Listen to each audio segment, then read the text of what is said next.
Defensively, you're going to get a lot of man-to-man from us, depending on who we play. Obviously, against Viator, we got to watch. They got a couple kids that can really shoot the ball in. They're a team we're going to have to defend the arc, and we're going to have to rebound. We're kind of undersized. This year, we're more methodical on offense. I like to run a lot more half-court sets.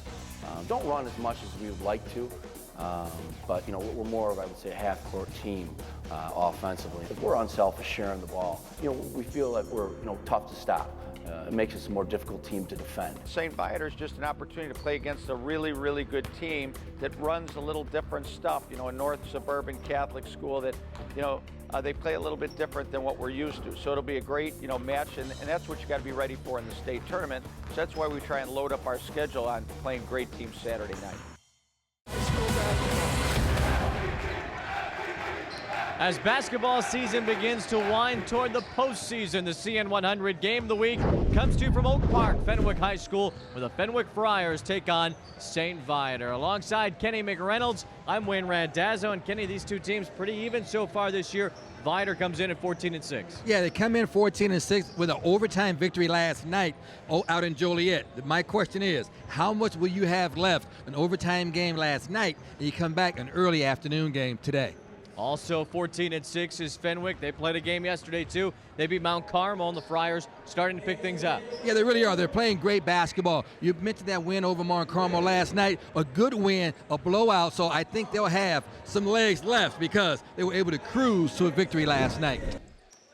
We really haven't seen St. Viator get their offense rolling outside of Canella, who goes up inside here, and a basket counts for Canella, who has scored all 6 of St. Viator's points. See, nice bounce pass in there. You go through the lane, make a little space for him, and he creates the contact, leaning in with the shoulder. But when he has that basketball going towards the basket, you can initiate the contact. The whistle will always blow.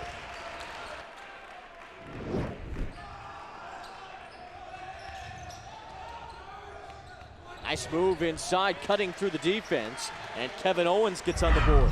See, watch this move. See, here comes your double team. Right here, your double team, here they come. He goes right by him, then through another double team for an easy layup. If 3 men are chasing the basketball, you're going to have a pretty good look at the basket.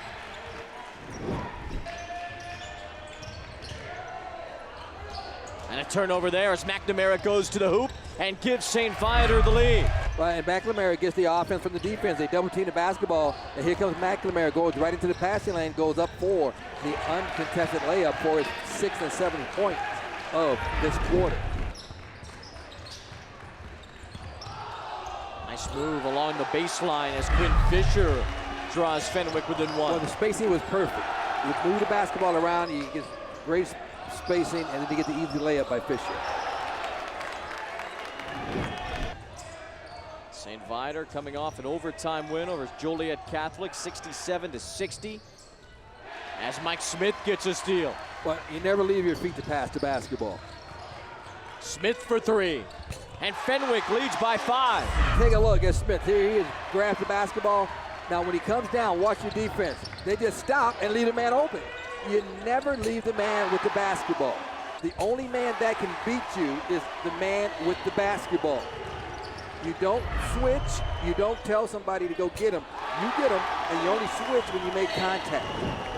To view this exclusive Xfinity TV programming in its entirety, check the CN100 schedule for a list of airtimes, or view this program anytime on demand by selecting Get Local and choosing CN100.